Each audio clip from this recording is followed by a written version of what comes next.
우리말에 좀스럽다라는 말이 있습니다. 그 말은 옹졸하고 도량이 좁다 라는 뜻입니다. 영남대학교 교수로 있는 김근식 씨가 우리 조국 전 장관님에 대해서 평가를 내린 말입니다. 아무리 생각을 해봐도 도량이 좁거나 옹졸하기 짝이 없다는 생각은 한 번도 해본 적이 없습니다. 그 반대의 느낌을 받았습니다. 아주 성품이 넉넉하고 고우신 분이라는 생각을 해왔습니다. 프랜차이즈를 하고 있는 떡볶이 대표에 대해서 고발을 했습니다. 명예훼손, 가짜뉴스를 퍼뜨린 것에 대해서 고발을 한 것입니다. 그런 그분을 보고 김근식 교수는 좀스럽다 라고 평가를 했습니다.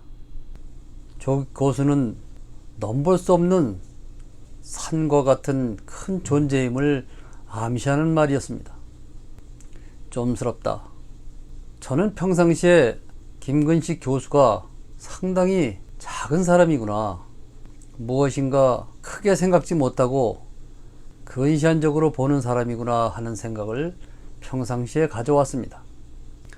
그런 사람이 느닷없이 우리 조국 교수님에 대해서 좀스럽다 라고 평가를 했습니다. 그 말을 그렇게 쉽게 할 수 있을까? 조국이 어떤 분입니까?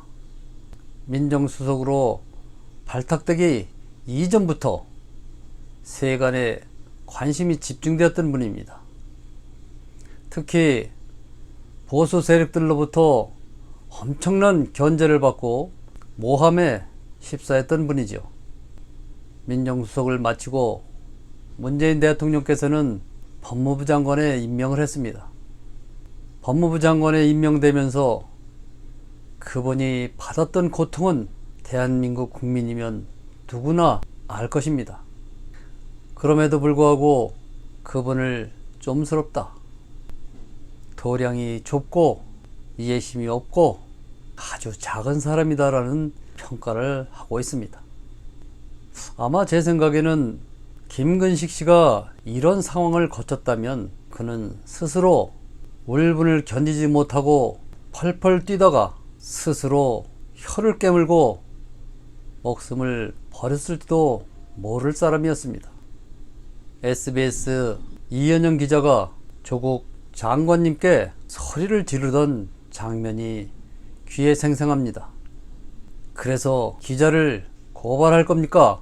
라고 악을 쓰며 소리를 지르던 이현영 기자에 대해서 곧 고발 조치를 또 할 것입니다. 저는 조국 장관님이 얼마나 인내심을 가지고 이 시간들을 기다려왔는지 감히 짐작조차 할 수 없는 고통을 겪었을 것이다 이해하고도 남습니다. 큰 사람은 참고 견뎌야 되고 무엇이든지 이해를 해야 되고 그래야 큰 사람이라고 생각하는지 모르겠습니다만은 아무리 큰 사람이라도 이해를 할 것이 있고 그냥 넘어가야 할 것이 있습니다. 수많은 기자들이 그야말로 벌떼처럼 대들어서 조국 교수의 모든 것을 탈탈 털었습니다. 가족들도 범죄자가 되어 기자들의 눈에서 벗어날 수가 없었던 것이죠.